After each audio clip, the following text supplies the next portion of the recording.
Pineapple Express. Silence of the Lambs. Chicken Run. Big Fish. Big Fish. Yeah, with the fish. Must be the fish one. Shark Tale.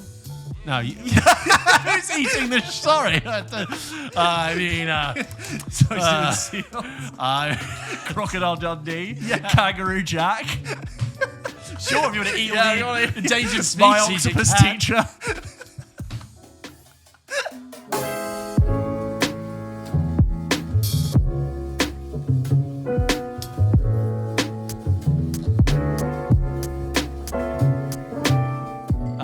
Your holiday was outrageous. Outrageous. What do you mean? Sun-kissed pool in Greece, and Nice. the photography and the look of your family holiday looked so unrealistically good. I was like, this is like Fire Festival. What's he hiding? To be wrong. I think if I flew out to find you, you'd be stacking the chairs on a beachfront in Greece, being like, "Oh no, I'm not actually on holiday. I just sell did fake sunglasses on the beach." Like Army Hammer, you'll be selling timeshares in the Cayman Islands. I would say that it is. I was in Naxos, Greece, a very quiet island, and it was so easy to shoot that there was nowhere I could point my camera that it didn't look very nice. Yeah, I know, it was amazing. Yeah, I get it was very, very nice. Yeah, I get it. I felt very at peace there. Unlike here with all these sort of social media, reality is a film. It's all very stimulating. Yeah. Out there, there's this, the fluorescent light and these mics and these cables. It's all numbers and ones and yeah, it's high energy stuff. And it was in Naxos, nice there's like, what even is a film? I don't know what a film is genuinely. anymore. It's just me and the elements. Not that I went everywhere in Naxos. I don't think there was a cinema there. If there is, it was like a very small sort of. I just don't think there's a cinema there. Pulls down a projector on the back of a Jeep. I reckon if you want to go see if you want to go see Avengers, you got to go to Mykonos. I bet. You have to get on a boat for that. Yes. That's a commitment. We flew from Mykonos. And what's the boat ride to Mykonos time wise? On the ferry, it was about 45 minutes to an hour, depending on the trop of the seas. Oh God, sorry. Freddie Mercury. We just had Freddie Mercury. And how regularly does this ferry run? So that's the thing. That's the problem with going on an island. The ferries, it's island, it's island schedule. So they're very regularly like, oh, your 10:30 a.m. ferry. Actually, that's now coming at 11:15, which means 11:40. If you happen to be a Greek budding Avengers fan, if you're listening. I used Avengers as like a big film that would be put everywhere. Whatever, know, and you want to go and see a cinema, and you live on Naxos, and you've done your day's work, and you wanna enjoy. And the sunset, it's beautiful, but you want to be inside. You think like a commute to Reading is hard when your film finishes at 10:45. Imagine if you got maybe you're an island hopper and you have your own boat, but then again, going out at sea at night, not advised. No, that's true. Yeah, what happened to Tony? Sorry, I need a more Greek name than that. What happened to Stavros? He went out. He went out to see. He went to go see Avengers. Yeah, and he never came back. Because he saw Infinity War. You had to find out what happened. Back. We don't know if he saw it there. We don't know if he made it there. If he saw it and came back, but dashed on the rocks. We don't know if he ended up in Paros or Ithaca. We don't know. And meanwhile, it cuts and he's like emaciated in the boat with a beard and the seagulls all around. He stumbles across a ferry and he gets repopulated and reintroduced to society somewhere else. And he discovers all the cinemas ever. He's like, I'm never going home. Yeah. Stavros, is that you? Sorry. It's very hot today. It's muggy. Really muggy. It's the same temperature indoors as it is outside. Just not built for it. I'm already moist. Yeah, wait till we get talking about Little Mermaid. Little Mermaid. Oh, the moisture. Oh, dear. Yes, we will be talking about the Little Mermaid today. Welcome to episode 80. Oh, 80. We're in the 80s. We're an octogenarian podcast now. Any octogenarians listening, please write in. Yeah. I love if we were breaking that demographic. For reaching 80, but apparently you're already special as a podcast if you reach episode 20. Yeah. I hear it's that's to be considered to be in the top 93% of podcasts. You just need to make it past episode 20. So we're plateauing now. We're basically we're through. We're near the top. 80 is bronze, 90 is silver, and maybe 100 is gold. Based on what? I thought you were going for the Jubilees, and I was like, I don't think that's true. Olympics, I think. Just sort of Olympic podiums. I'm just sort of like A star. Yeah. And 70 was like the applause. I'd say we're approaching an A star.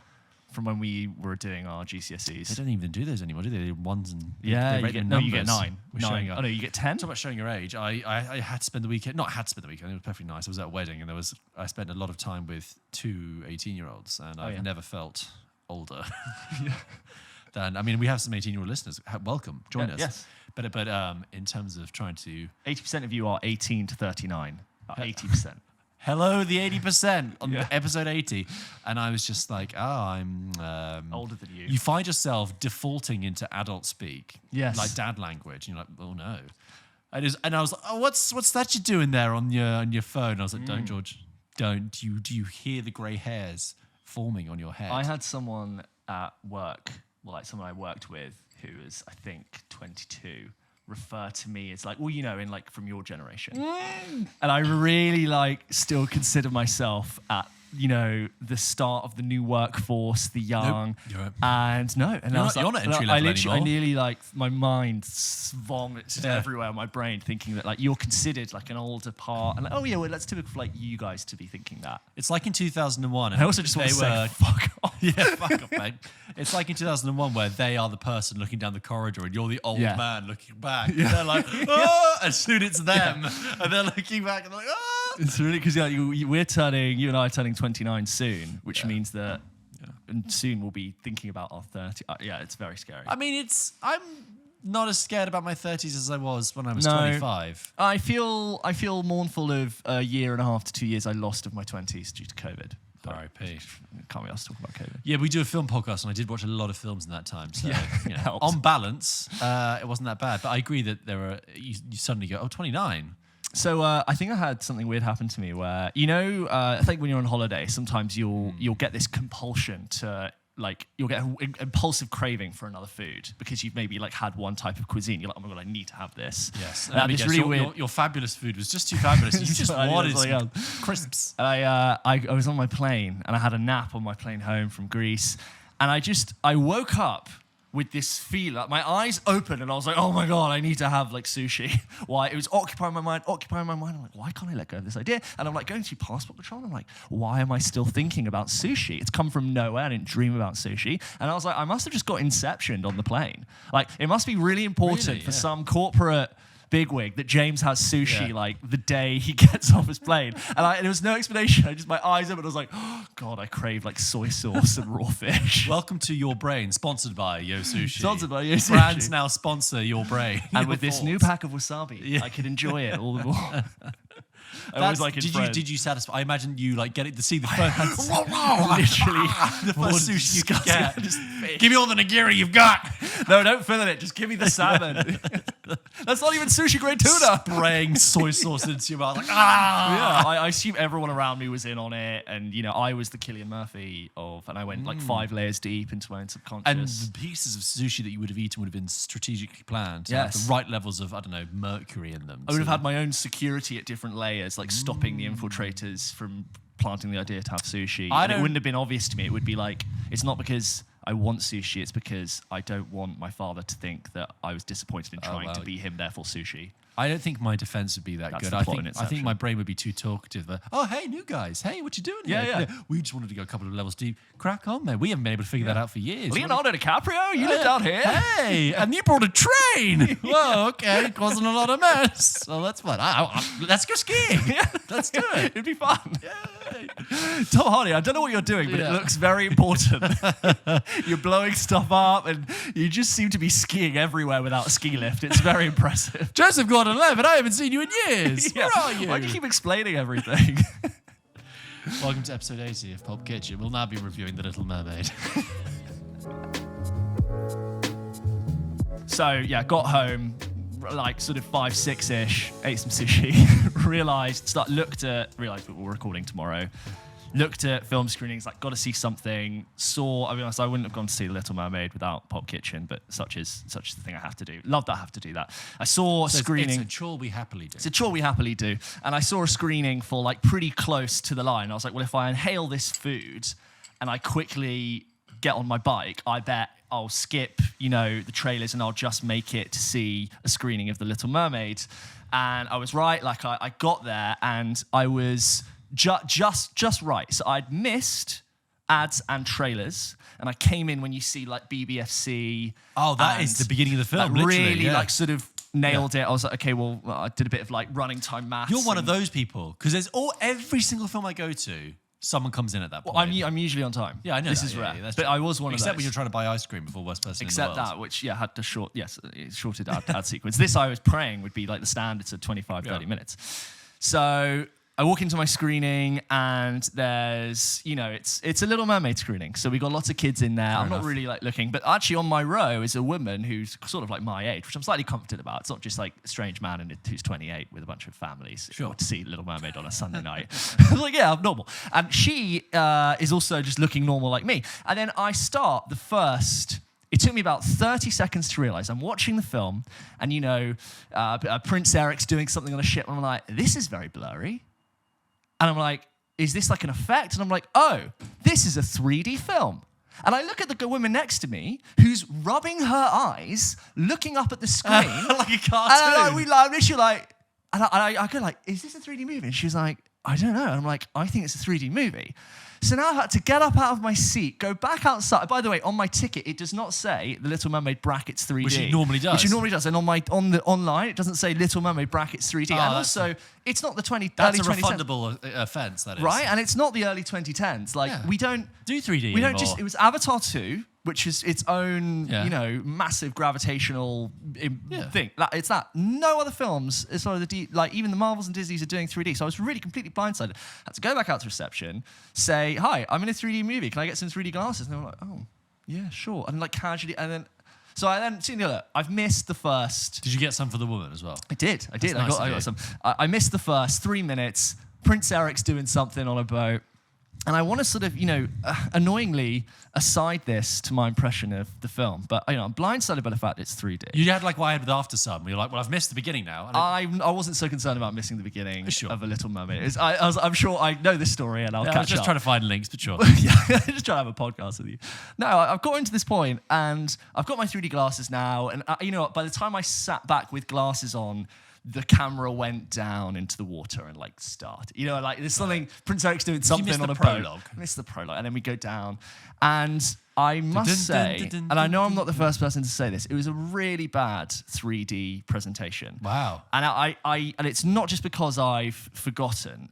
It was everything that was bad about 3D. So like it's a very dark experience. And lots of parts of the shot were not correctly calibrated. So even with the glasses on, I can still see out of sync shots, especially in sort of like the back frames of the image. It really didn't feel like it was done properly. And so this film is live action, but with heavy CG and CG elements, right? So there's CG fish and whatnot, and under the water it's very CG. And usually, typically, when a 3D movie has been animated or CG, it actually does a lot better with 3D because you're not dealing with lenses and genuine depth of field and like sort of out of focus elements. You can literally plan how much depth you want to add. And I just found it really didn't look good at all. And I don't want to sort of, put the quality of this film against the 3D presentation I accidentally stumbled into and didn't have glasses for. But I really sort of thought this is why we don't have 3D much anymore. Why I was like, thank God we've only done this. And coming off of Avatar: The Way of the Water, which, despite it being an ironically unimaginative film, its 3D was quite well done. Yeah. It's a bit overstimulating for over 3 hours, but like it was it worked. Yeah. And the depth was at least, if not slightly nauseating, correct. Yeah. Whereas I didn't find this correct and it was very irritating. Like a cynical industrial move, just to be like, well, let's just make it 3D. It's 3D, I guess. I don't know if it was shot in 3D, I don't know if it's done after the fact, but I found myself taking breaks when there were the less depth scenes. So like, look, whether or not that informs my impression of the film, it's a bit of a chaotic start, but I just couldn't help but mention, like, please, can we get rid of this as a default setting? Yeah, which I thought we had. Maybe that was the last grasp. I should say at this point, Little Mermaid, never seen it.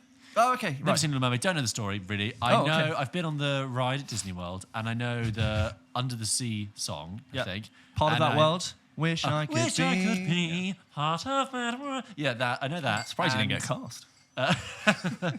Thank you. And a little starfish on do you know what? I think, a little starfish bra underneath my shirt. Just ready to go. I remember seeing bits of it. Basically, I remember at school. Sorry, James, tangent from your review. Please. that you would. It's the only film we've got. Flesh it out. You would. When you finish school and you wait for your parents to pick you up, you'd go in like the big sort of not common room. It's a big it's where you'd have assembly, and they'd sit you down there while you wait for your parents. This is like primary school. Yeah, I'm like 6, right? And they'd have a TV on just showing Disney films every day. Yeah. And I remember seeing that's the only time I've seen The Little Mermaid. And I just remember a bit where she is on land by this point and she combs her hair with a fork. Yes. That's what she does there. Yeah. That's what I remember. That's back in this. So tell me, could you tell me what it is? Well, I think people also growing up have usually people have seen most Disney films, but people have like their ones that they like rewatched endlessly. I'd seen Little Mermaid maybe like twice in my life, 20 plus years ago, but it wasn't one of mine. Like I really would rewatch like Hercules and Aladdin and like Sword in the Stone. And really? Yeah, I was never into any of these. So I'd have mine, but like Little Mermaid wasn't in my like, it's one of the more princessy ones maybe. Because you were a boy. For being really You gendered. were a boy, and they were after girls. But, and this is also another release of Disney remaking all of their films in sort of live action. And I've always sort of found them to be slightly mixed results. I think they often feel a little bit safe, if slightly unaffected to me. Like they sort of come in and out, and I can't say I really remember them that much, and I feel slightly... Some are great, some are not. Some are great, and I feel slightly cynical towards, the whole corporate, let's just repackage the story everyone knows that's the most safe option at the cinema and re-give it to people in a slightly different format because we can. I go into this a little bit like, okay, I guess you are remaking Little Mermaid. But Little Mermaid is a classic Disney fairy tale that was a cartoon originally, and it stars a mermaid called Ariel, played by Halle Bailey, who longs to wonder what it's like to be part of that world. To be part of that world, much to the apprehension of her father, King Triton, played by Javier Bardem, who is incredibly mistrusting of those on the surface because of an implied problem that happened with their mother, and who is a swashbuckling sailor with a very loose linen puffy shirt is Prince Eric, played by Jonah King. I don't think I've seen in anything, but I enjoyed him in this. And he, through some sort of calamity up top, is part of a shipwreck and falls to the ocean, and Ariel just happens to be swimming by and saves him, and he then becomes obsessed with the fact that he was saved with a mermaid. He's like, I simply must find the woman that saved me. Wow. And she gets into a huge argument with her dad, being like, why were you in contact with the humans? You should have let him drown. And who is listening in but Ursula, played by Melissa McCarthy, who's sort of like an octopus witch of the dark arts, brother of King Triton, which I don't know if I remember from the cartoon being a thing, but that was interesting. Family drama. Yeah. And she, with sort of potions and things, makes an offer, says, hey, look, why don't you go up to the surface? I'll give you legs, and if you are able to have a true love's kiss, you can stay up there. Okay. Right? What does she get out of this deal? Oh, right. Yeah. Right. Sorry, I mean, like, read the small print, But Ariel. the catch is, Ariel, who has this beautiful singing voice, like a siren song, she says, but you have to do it without your voice. And what Ariel didn't know was that she wouldn't be able to speak. So she'd have to convince Prince Eric in particular, to fall in love with her, to give her true love's kiss before the sun goes down on the third day. Otherwise, bad things happen. Some bad fairy tale things happen. Sure. That's never really clear what would happen. But when the contract expires on the end of day 3, we'll repossess your home. Subsection 9 of clause 4 would be triggered, and Article 50, etc. And such is the plot. And she lands. She hasn't got a voice, but she's got friends with Sebastian the crab, and we've got the fish. Founder.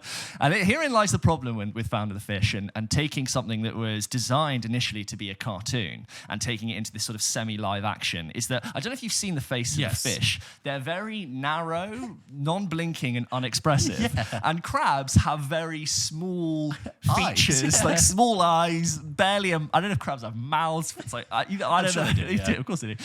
But the cartoon Sebastian, and they're really animated. They've got big eyes, and all the comedy and all the drama is delivered with those big things. And something is really lost when we cut to those characters, and I'm just looking at a fish. Imagine like really important exposition being delivered back in the dentist waiting room. And so something really is lost there. They're also, I actually like the film, but I'm just sort of starting with some comedy things. I also still think Hollywood cinema has not quite nailed dialogue, drama, scenes underwater. It's something about everything moving very slowly. No one really stands, everyone floats. So I think what I realize is that how people stand and carry themselves has a lot of like dramatic weight to how meaning and blocking. But if everyone's just sort of floating, a lot of scenes where like groups of 5 people are talking just feel really flat. And you see it's at the worst, it's Aquaman. I think Avatar: Way of the Water, again, boring film, but like the tech of shooting underwater, which they did it because it's the most expensive. They rediscovered this whole way of shooting underwater. It was actually done quite well because they were underwater. Yeah. That's probably like okay, and then you got Aquaman, and like this is kind of in the middle where it's sort of Aquaman really bad? I saw it. I've seen scenes, and it's just like all of the energy and life just gets sucked out of the film. I think it's really good fun. I think it's a really. I think when the music comes in, it really is up. The whole film gets uplifted. I think Halle Bailey's absolutely phenomenal in the main role. And they have lots of ways of actually giving the character a voice in the second half of the film through like an internal monologue, which I kind of appreciated, not just from like give women a voice thing, but just to actually keep sort of you engage, and there's sort of like little musical interludes that come in there. It did feel it's 2 hours and 15 minutes, and I did feel it did drag a bit. There's a lot of waffly dialogue, and I felt like even though I don't know the Little Mermaid story that well, it felt like I was watching the extended edition of The Little Mermaid. We've got a couple of added songs in there. And I guessed when I was watching that this is Lin-Manuel Miranda's voice and song style. And then who do I see like in the third credit as a producer and music, whatever, is Lin-Manuel Miranda. If you find Lin-Manuel Miranda's music style engaging, there's a real Lin-Manuel Miranda song, which is basically just like the style of Hamilton and hip hop, but fairy tale under the sea stuff. And a bit like this song, while fun and beautifully shot, kind of doesn't need to be in there. That being said, when we get to the final sequence and it all sort of, comes to a close and it's all about sort of love and respect for family, I have this wonderful, warm feeling in my heart going, oh, yes, Disney at its best. Okay. It's going to be a beautiful, happy ending. Spoilers for Little Mermaid. Beautiful, happy ending. It doesn't end with her drowning on the sea, like flapping. Some like fisherman just clubbing her. Yeah. 40 pieces for this. Sliced up with sushi. Made it to sushi and you come in at the end. In the airport. Oh, what a flight. Mermaid sushi. So, look, is it something I would ever rewatch? No. I think if you asked me we're going to watch Little Mermaid, I would still put on the cartoon. Yeah. Given that most of our audience are 18 to 39, I would say for anyone in that age range, it's probably not essential viewing. But if you've got kids at the right age or a younger sibling at the right age, they're definitely going to enjoy it. The songs really save it. It's another fairly inoffensive but safe, but pleasant to enjoy Disney remake. And better, it's actually better than it looks. Instead that you looked at it and it was terrible 3D. Yes.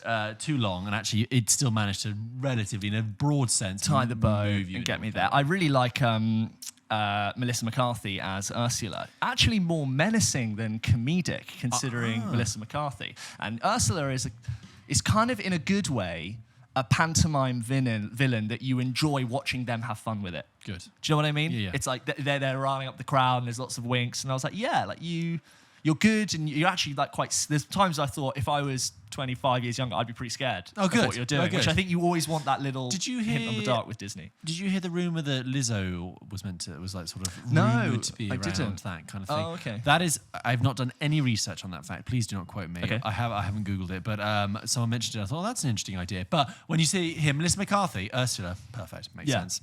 Just like, this is a fairy tale. I kind of think these kids' movies shouldn't really push over 2 hours. No. And when the dialogue does feel a bit waffly, I will say there's a character of the Prime Minister, or Sir Grimsby, who I actually really liked. Was a really warm presence as like an addition. But like, in general, I'm like, come on. How did the kids in your screening room engage with it? So this is always a good read, and I say this kind of at this point because I went to see the Lego Movie Part 2. Okay, which is not it's the lesser of the Lego. Yeah, and it was fine, but I remember in that, like, literally it passed maybe the 2 hour mark, and it was like a timer went off, and all the kids' heads, and they were like, "Yep, we're done with this." Fidget. I was like, "Oh, this is how you read the room." interesting you say. I was going to try not to be grumpy old man about cinema because I'm very aware, as I said earlier, I am the odd one out, being a solo 28-year-old on a Sunday night going to a screening at a multiplex to watch a film. That being said, we had lots of kids walking up and down the stairs. I was actually in sort of front of the main block of seating, so it didn't really affect me, but we did have kids, toilet lots in and out, and then some kids sort of walking to the front. I wasn't really in a position to be annoyed about it, but if you were to use that as a metric for how engaged kids were, it's probably not the best. That being said, at 2 hours 15, kids got to pee, kids got to go run around. That's it. Kids got to go run around like a dog. Let them off the leash a bit. Let them off the leash. So, and I could hear lots of kids going, "Mommy, why is this in your photo?" Oh yeah. But that's quite young, then. That's very young. I've come in with so little to it's not Oppenheimer. The dialogue is not lost on me. I know where this is going. Sure. We're just painting the colour book a slightly different way. So yeah, there's that. Have you seen The Little Mermaid, the live-action remake? If you have, let us know your thoughts at hello@pulpkitchenpodcast.com. Do you agree with James? Do you disagree? Do you think it deserved to be in 3D? Did you see it in 3D? Did you know you were going to see it in 3D when it was in 3D? Did you not realise and you just gone, that's why it was blurry? Yes. Maybe you were sat there thinking, I wish I could be in another screen watching 2D. Or in one lesser dimension, just normal film. So let us know your thoughts at hello@pulpkitchenpodcast.com. George, last week you reviewed Spider-Man Across the Spider-Verse before we go beyond the Spider-Verse. We were into it. Now we're across it. Then we're going to go beyond it. Then we're beyond it. Then we'll be further from it.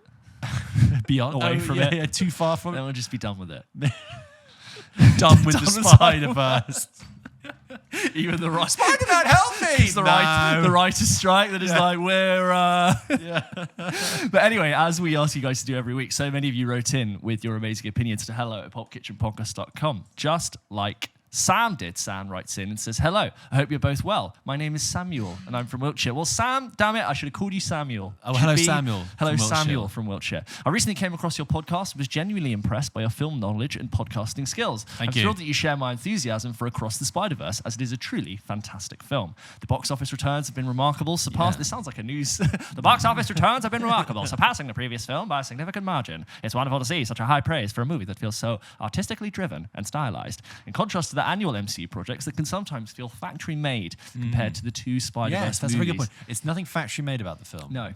It feels, not that I've seen it. But crafted, well crafted. If it's got a factory, it's a factory full of craftsmanship, like a Swiss clock factory. Like an old leather workshop of polish and like This scruffy. is Giuseppe. He's been working on this film for 5 years. Yes. All the spectacles. You know, in Toy Story 2 when he's got the layers. I have been colouring in the red on Spider-Man's pants since for 1947. My father, my great-grandfather, and his father. And it's like on the front of the shop in Spider-Man S 1706, and all the portraits on the wall going through the ages. Holding up the Spider-Man's things. And now I bring my son into the workshop. And he's just like useless. The son's useless. Can't do anything. It's just like Kevin Feige and Tom Holland waiting outside. Yeah, come on. What are they doing in there? Oh, we don't talk about the live action. Anyway, sorry. In case you're not aware, the release date for the sequel is actually less than a year away, set for March 2024, rather than the previously speculated 2 years. Exciting times ahead. Yeah, so I said, it's in a couple of years' time. Then I was correct, and some people said it's actually like 8 months away. However, there are rumours circulating online that it will not meet that release date. For various reasons. I don't think it's affected by the writer's strike, because it's already been written, but there's lots of hints that people are picking up on. For example, Haley Seinfeld said that she recorded her dialogue for this one over many years, and she was like, I think she said she hasn't seen the script yet. So it's like, there may be trouble ahead. Regarding your assessment of the ending, I respectfully disagree. Personally, the thing is that like good film, but it just stops and it's like to be continued. Yeah. Personally, it reminded me a lot of the conclusion of Back to the Future Part 2. I prefer when story. Okay, it's another like, come on, we got the thing. At the end of Part 2 of Back to the Future, they do it again. It's more of a here's what the next film's going to be than Part 1. Oh, really? Okay. Yeah, I don't remember that well. I prefer when stories are told at a good pace, with room to breathe, even if it means spreading them across 2 films rather than cramming everything into one. Additionally, the closure of Gwen's arc, when those 3 dreaded words were uttered, left me quite satisfied, unlike many others. Now, here's a question for you. That's not a spoiler. Not a spoiler. Thank you for not... I sort of slowed in case it was. Thank you, Samuel, for not actually spoiling it. Now, here's a question for you. Do you see DC attempting to replicate the success of the Spider-Verse and creating their own stylized animated film? If so, which character would you like to see receive the Spider-Verse treatment? Looking forward to your thoughts on this. Best regards, Sam.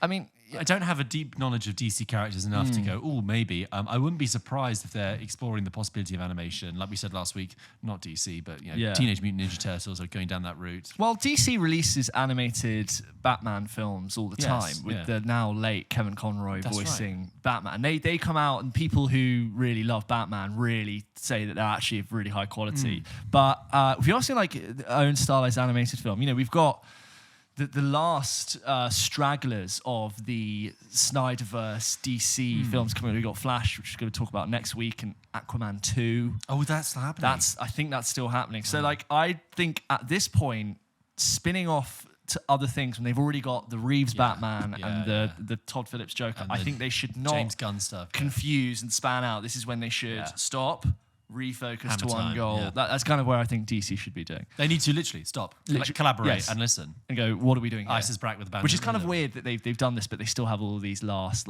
connections to this. With Ben Affleck is apparently in Flash and Aquaman. No, I can see that. I've seen that in the trailer. Which I think it's nice. I like Ben Affleck. Sure. Moving on. What does Samuel enter? And that's it. He just thank says, you very much, Samuel. Look forward to your thoughts on this. Best regards, Sam. Next up, we have Will, friend of the show, Will, who's written it a few times, who says, Spider-Verse Mania. Nice. Hi, George and James. James and George, you decide. Will here, your friendly neighborhood camera trainee from Sitting Board. Nice. Me and my friends saw Across the Spider-Verse on Saturday of its release weekend. Writing to you on the Thursday after, the film has still stayed with me. Nice. I love it when that happens. I'm obsessed with the Easter eggs. I'm obsessed with where the story could go, and I'm obsessed with the sheer creativity and imagination that went into this film. I totally agree with you. Did you know Hobie Brown, who's voiced by Daniel Kaluuya in the film, Spider-Punk and Hobie Brown's jacket was animated at different frame rates? Love it. Because he's like an anarchic character. Love it. And that the I'm not going to say the next bit because I thought that was a surprise and I enjoyed it, so I'm not going to actually mention that. And it's perfect use of that's something that's not possible to do, really. I'm sure you can in live action. You can't record different things at different frame rates and present them as such. I'm sure you can, but it's a wonderful example of with great we're difference. Animated. What can we do that only we can do to make our thing extra cool and give us a reason for why we're animated? I love it. But an interesting thing I'm hearing is that Gwen Stacy is being theorized as transgender. I didn't pick up on this in my viewing, mostly because her world was so beautiful and artistic, but the colours of her universe reflect the colours in the transgender flag by the time she talks to so-and-so at the end of the movie, blah, blah, blah. Love to get your thoughts on this. And I will, you asked another question, but I will just answer that having seen it. I saw this theory online, and I thought it's theorized, it's not... It's a theory. Right. It's not, and that's the thing, it's like... it's an interesting thing. Like, if Gwen Stacy was a transgender character, great. But I would love the film to be open about that, right? Yeah. But the thing is, at least from my perspective, when I was watching it, there is no suggestion or evidence in the film to suggest that Gwen Stacy is a transgender character, and therefore not really mattering. So this whole thing about but the colours of her costume I find very a little bit cynical and quite surface level treatment. And on the one hand, I'm thinking, look, guys, the film does not posit that in any way. And if it did, I would want the film to come out and be very open about it. Just be like, this is a transgender character. Don't hide it in colours. Yeah. I think it's just a theory.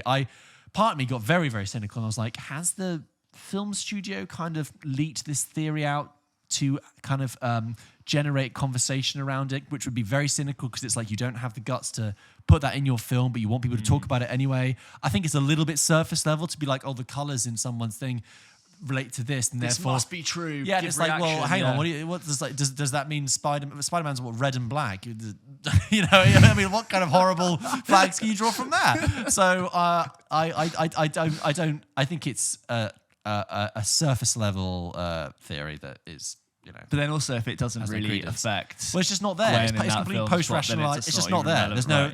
It's like I'd love it if that was. Yeah, that'd be great. But there's no evidence to support that. I'm afraid. Moving on, because just separately, there's a big call for characters in Hollywood to be part of the LGBTQ community by happenstance and irrelevance, not that like that becomes a defining part of that character. And, of we know course. that typically that ends in gay characters ending up tragically in films. We need characters to just be part of the LGBT community, and that's all. And but it's still just be characters. But in this, it's just Gwen is just not. Gwen is She's Gwen. just not a transgender character. Right. Controversial opinion. This film proved Spider-Man is the best comic book character ever created. The fact that there can be this many variants of the same character that are all distinctive and is something truly to behold. Is truly something to behold.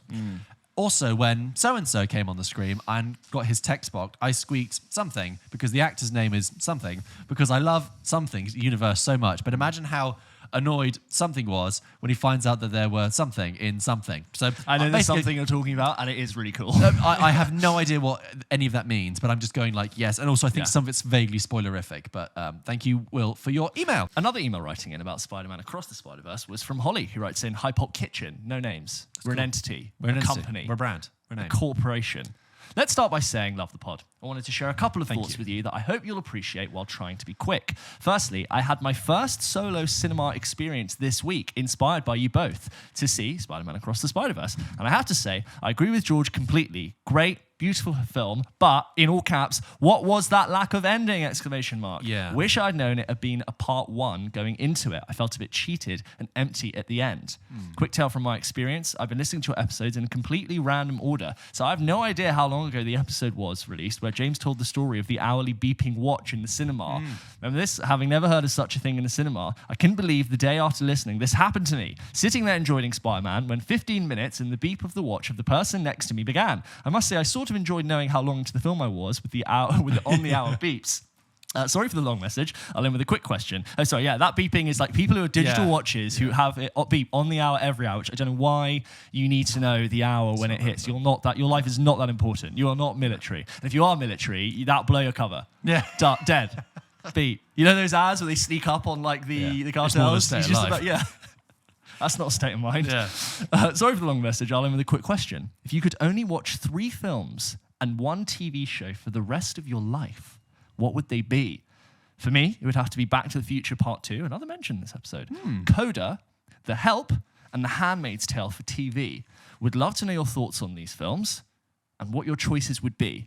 Love the podcast, the spark to love a film again, and how become determined to explore more genres and be more brave with film choices. Sorry for the long email. Thanks, Holly. Sent from my laptop at work. Oh, love the brazenness of that. Yes. First of all, also, Holly, I'd love to know how you found your solo experience as an attendee, film aside. How did you feel going as a solo spectator? It sounds positive. I think by the sounds of that email, but I think it is a thing great Because it is scary when you do it for the first time. Yeah, you feel odd. You feel odd, you feel like you have no friends, and then actually you realise you don't need them. You do. And you're like, oh, only... you go and you feel confident. You come out, you think, I'm not insecure about my own company. No. I can survive perfectly well. And there's something more to be said about watching a film and not immediately discussing it afterwards and having it sit with you. Yes. And just sort of really germinate inside and dwell. So Holly's question of... Yeah, so sorry, about the ending, we got to over part that. one. Yeah. 3 films and 1 TV show for the rest of your life. Tempting just to go before sunrise, before sunset, before midnight. TV show. Tempting to say the Lord of the Rings trilogy. But TV show, I immediately think, because if you're only watching one, you're basically destroying your enjoyment of TV. I think you have to go for your favourite sitcom. Like Friends.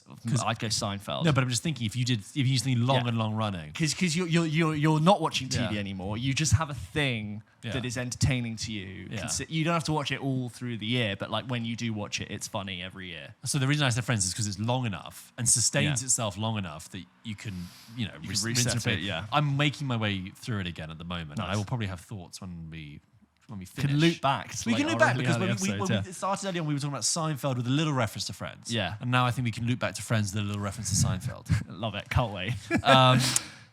Films. For me, I maybe off the top of my head, I probably would say the Before trilogy. But if I had to, I would go maybe Before Sunset, then The Prestige, and maybe...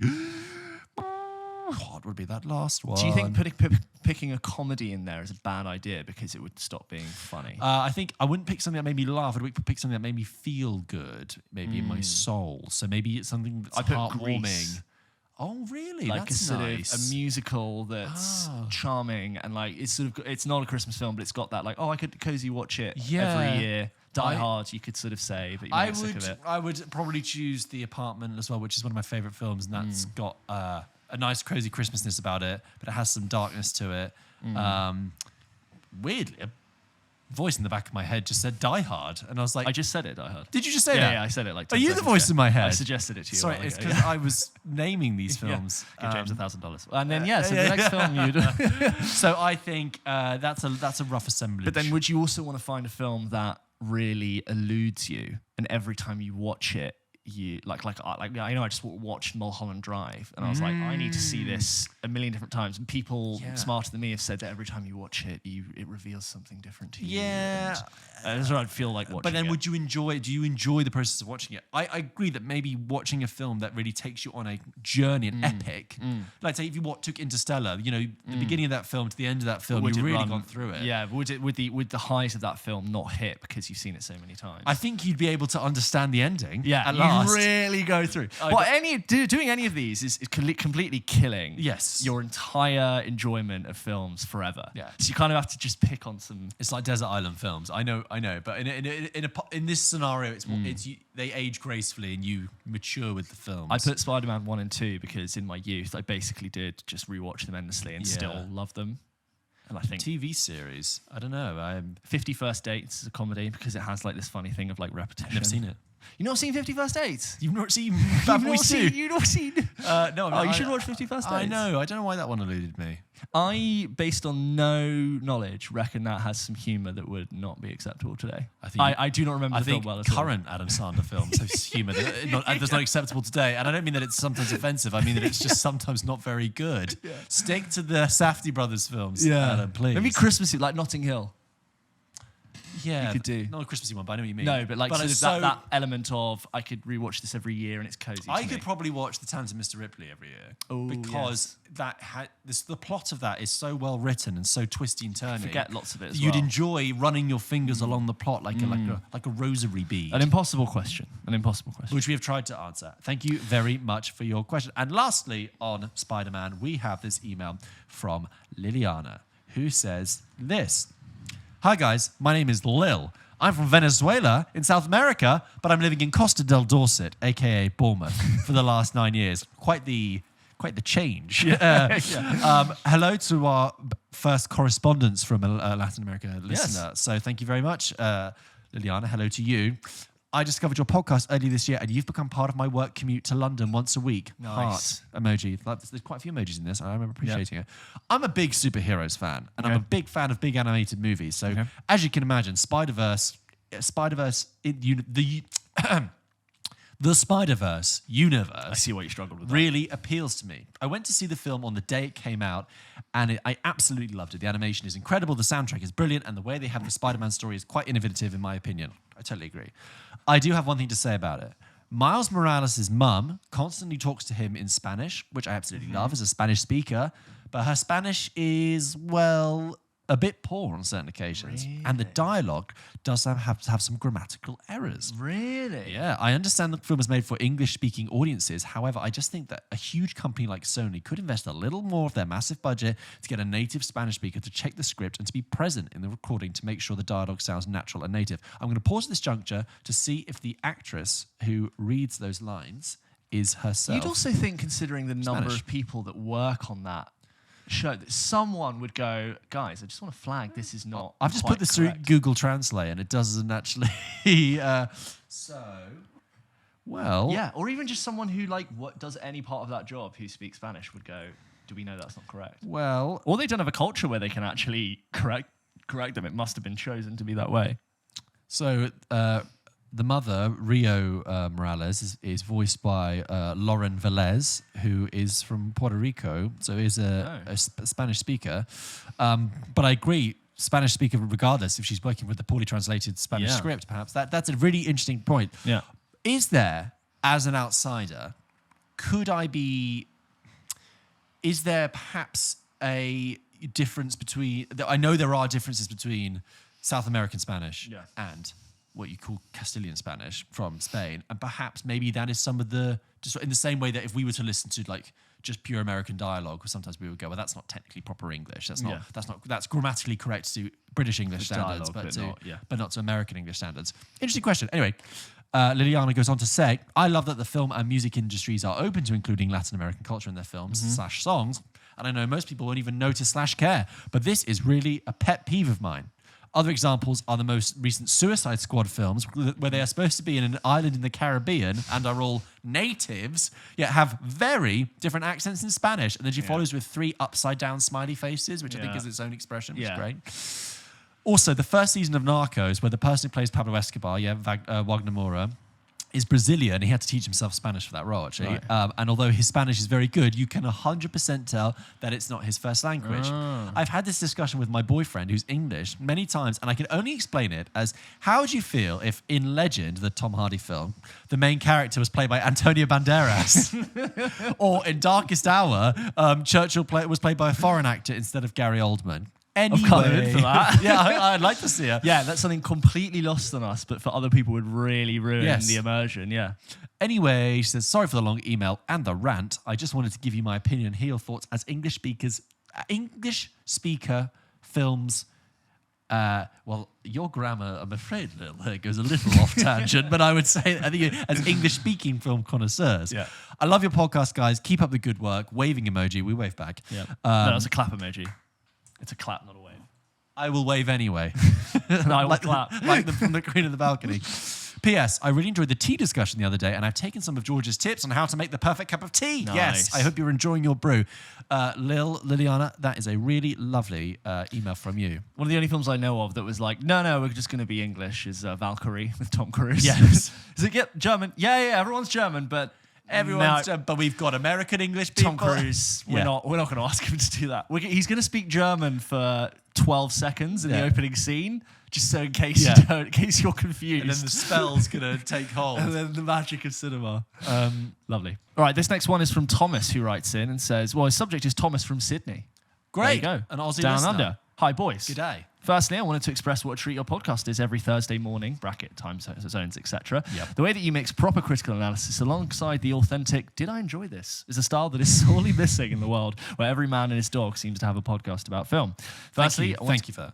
Thank you very much. Firstly, I want to give a shout out to your impressions. They are always spot on first go, or maybe the result of really good editing and make it feel like a conversation among mates. That is what we want it to feel like. Thank you very much. So when I was younger, I loved, in all caps, going to the movies, in inverted commas. Movies. The popcorn, the ads, and the type of film really all played into my experience at the cinema to this day. I have distinct memories of sitting in my seat with a frozen Coke watching Space Jam, and to this day won't hear a bad word about that film. Brackets, the original.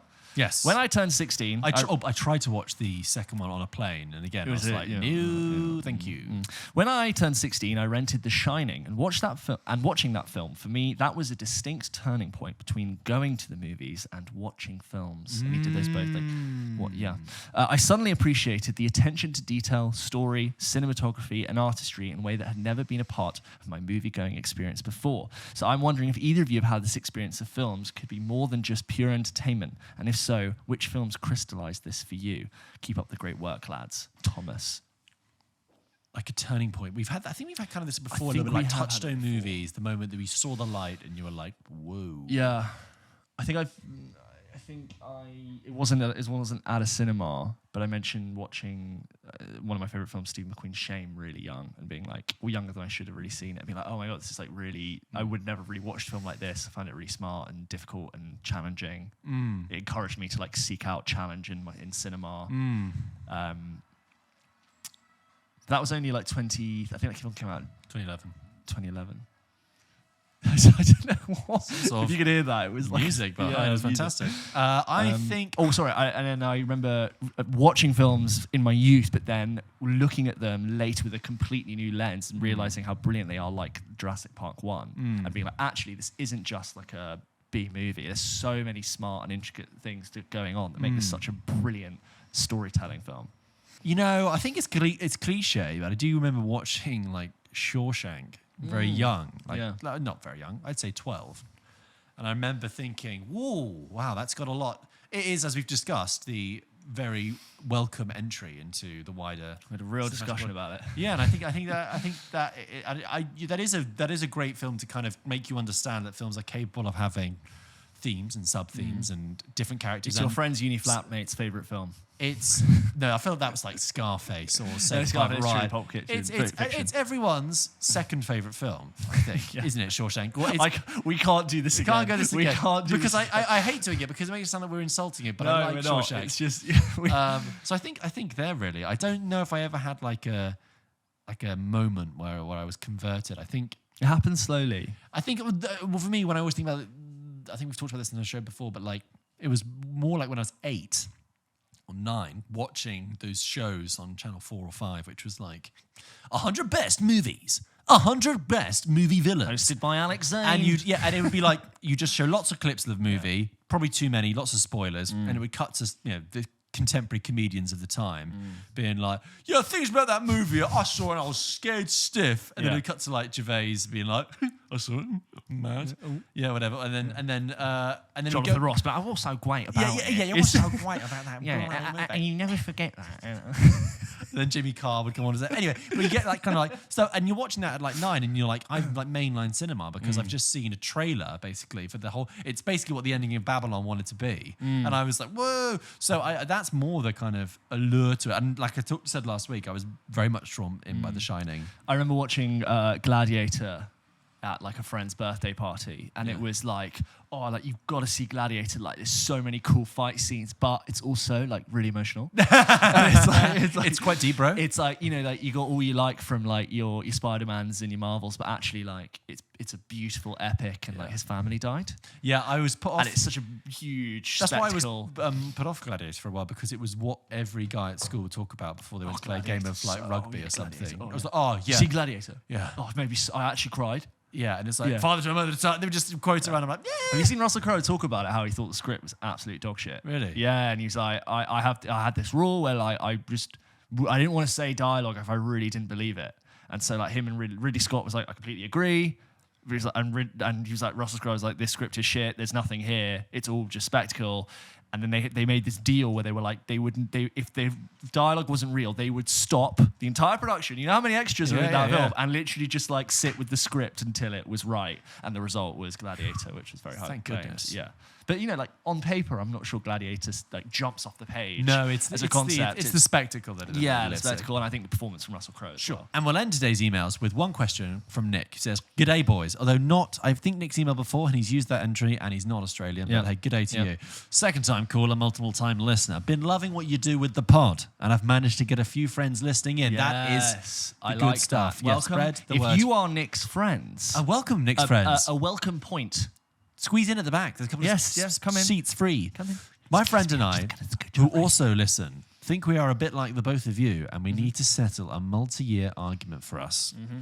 So, James, you ready for this? Okay. Which 2007 Best Picture nominee is better?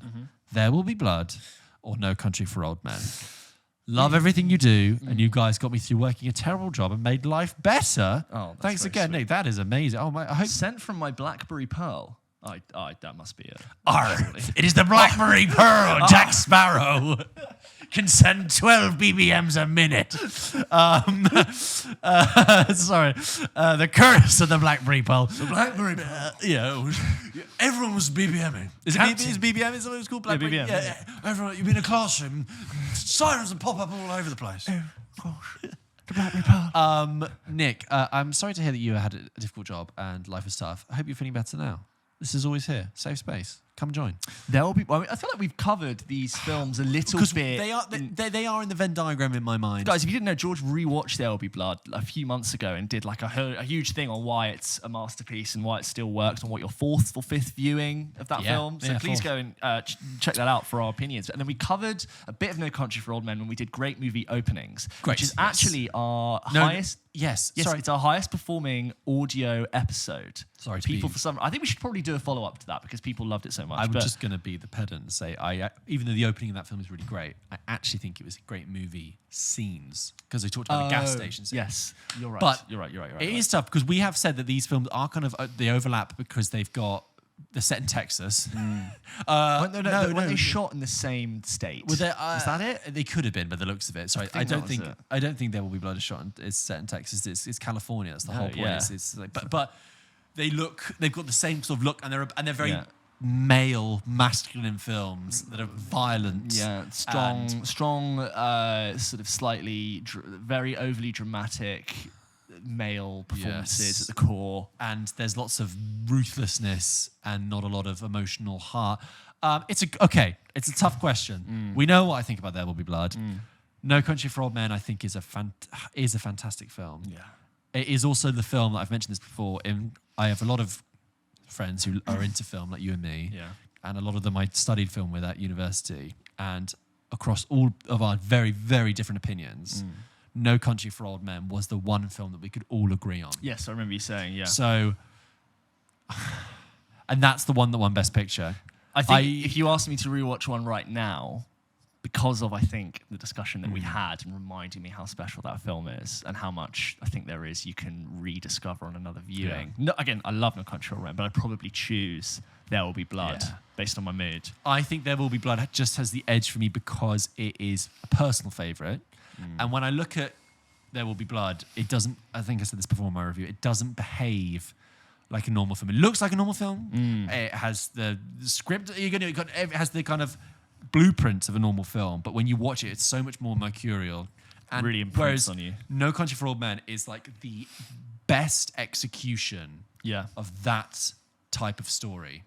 It doesn't make me think it's doing anything. It's not like it does new things in the way it tells that story, but it's just, I think I'd just give it to There Will Be Blood. But either way, you're in very safe hands with either choice. You're splitting hairs. If you're having a fight on movie night, I would not be annoyed if one was picked over the other. Nick, thank you very much for that question. That concludes our emails today. But just so you know, guys, we do have a lot of emails, as we always say every week. But this week, we will be putting out some bonus content as we do. Check out last week, we did our talk about Succession and The Irishman. This week, James is going to be talking about Batman 1989 ahead of the release of The Flash. And in that episode, we will also try and do some emails. So stay tuned.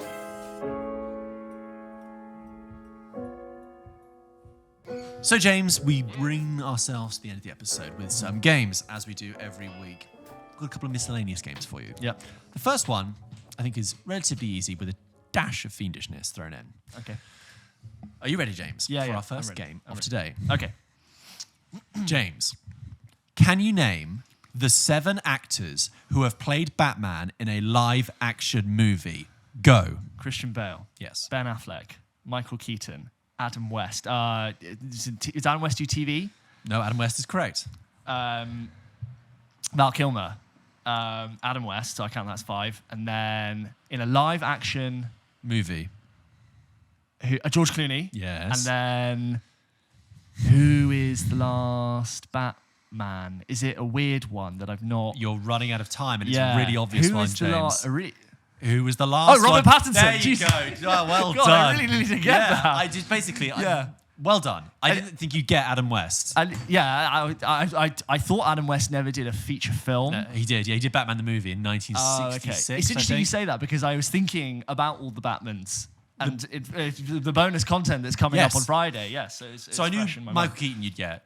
And I figured, the Bales and stuff. I thought you'd get Pattinson much earlier. Is the closeness bias. And actually, it was too a lot of obvious. people I've done this game with didn't know George Clooney played Batman. Yeah. He's pretty much scrubbed from his record. I agree. A lot of people forget he did. And Val Kilmer, actually. But I think also because Val Kilmer's retired now.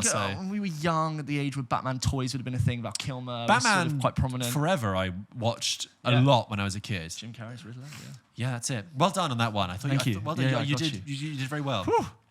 Okay, I'm going to ask you to guess 10 of these things because if there is a shortcut you could do, which I thought that if you do the shortcut, you could easily eat up half of the numbers. And I want to make it a bit harder for you, okay? Okay. So I'm going to ask you, James. Going to get my timer. Mm-hmm. Did you guys know that George Clooney did a Batman directed by Joel Schumacher? It's the famous Bat Nipple one. It was technically the sequel to Batman Forever. Google the Batman and Robin suits and stare at the nipples and wonder what were they thinking. James, in 30 seconds, can you name 10 movie robots, the actual names of the robots? Okay, Go. Sonny from iRobot, C-3PO, yes, R2-D2, yes, R4, who's Obi-Wan's one in like one of them. Niche, but I'll take it. We have got robots. Hal from 2001. Yes. We've got Tars. Yes, and well done. The other one from that film. Interstellar. Yes, from Interstellar. 5 seconds. Oh my God, so many robots. No, I got time. Well Good. done. I like that. Okay. So many robots. That credit goes out to Maya from New Jersey, Nice. who I met this week and who told me that it was a good game. That's a good one. So I was surprised that the shortcut I thought you were going to take was with all the Star Wars ones. You didn't say BB-8. You could have done. Yeah. But you also didn't mention, I would have accepted the Terminator. I would have accepted Roy Batty from Blade Runner. Yes. I would have accepted the name the name of the from the android from Alien. The Ian Holm one. Yeah. I don't know his name. Bishop from Aliens. Could I have said the actor who played it as like Ian Holmes? You know, I wouldn't have accepted that. But Bishop from Aliens, obviously, I would have accepted that. I'm impressed that you knew Sonny. That was the name of the robot from iRobot. Yeah. Well done. It's hard. That's hard because there are so many options to go down. Exactly. It's overwhelming. But yes, I like that. My girlfriend said Rocket. And I said, as in the Cyborg, raccoon. no. He's not even a cyborg. He's an engineer. He's an enhanced being. Yeah, he's still more I don't think you could tissue. accept Darth Vader by that logic. I won't. But you could have. I would have accepted all the Terminators if you'd given me the Terminator. I would have accepted once, but then I would have liked the model numbers. The T1000 is like a robot with skin. Yes. Whereas the cyborgs traditionally are like humans that have been augmented, right? Yes, although I would have accepted most of those. What is the name of the second Terminator? The one with the liquid metal one? T1000 is Arnie. No, I think the T1000 is the liquid metal one. I think the T800. I think it's an 8. Yeah, T8000. T800 robot name. Some Terminator fan is screaming out. Yeah. So the character referred to as the T800. T800 is the first Terminator. Oh wait, hold on. Oh God. This just got niche We're messing with time here. T800 is Arnie, and the rest of them. And then you've got the T850 in. Is it Dark Fate? No one counts those ones. Which we so I mean the first two, the only good Terminator ones. It's T1000 is the liquid metal. You got T1000 is Terminator 2. Right, that's all I need. You got T3. Oh my God, it just goes, and it's like timelines and splintering. Well done. Okay, I'm going to give you one more game. One more. In 30 seconds, name 7 films with food in the title. Go. Ratatouille. Correct. Oh, come on. There's loads. Josh!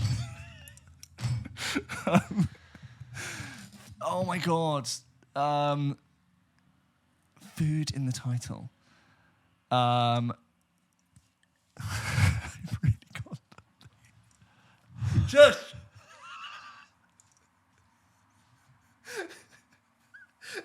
I'm wrong. Time. You got 0.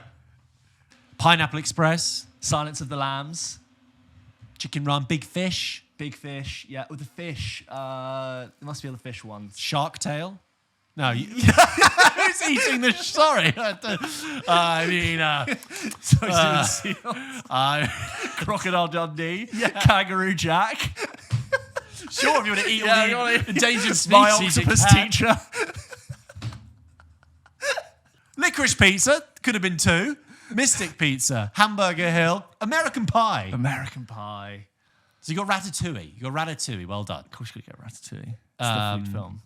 There's also. I was thinking of food films, but not with food in the title. So you were thinking Eat, Pray, Love. Yeah, like I had that, and I had the other one with a chef. A chef. What, just chef? You think of chef. I was like, this food loud. What food does he make? Oh, shit. I think 7. Are there that many? I think you could have got. I think when I think that's harder than you come across.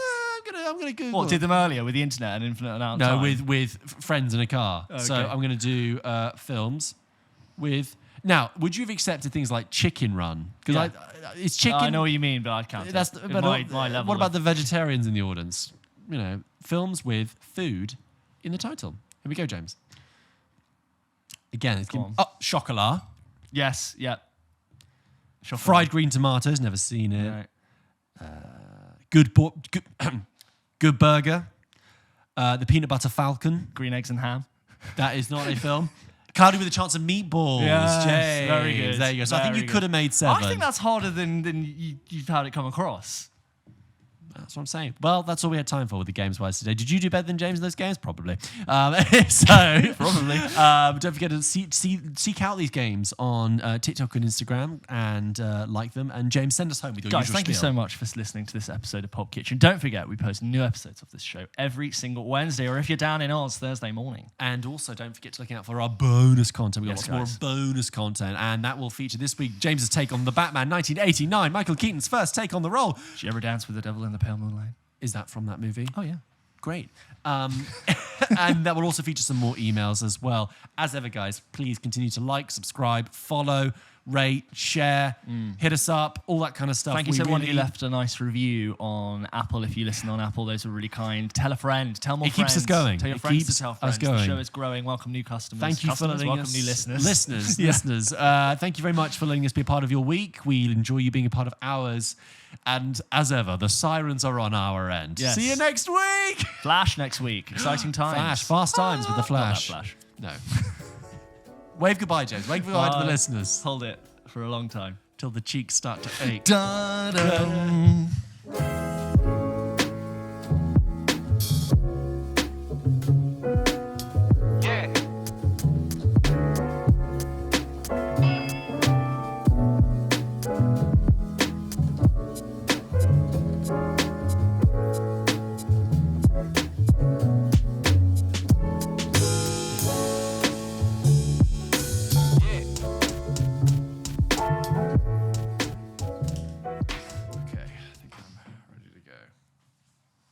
Undo a button. You just undid a button. It was already open. I think we're ready to go. I didn't. The camera, well, the test, my button was already done. I went, okay, I think I'm For anyone ready to listening, go. it is hot. I haven't started yet. I was going to start with a line. This isn't the beginning. This is the beginning. Right. I'm going to leave this in now. Here you go. No, you're not going to leave it in because I was going to comment that I now have to pretend like,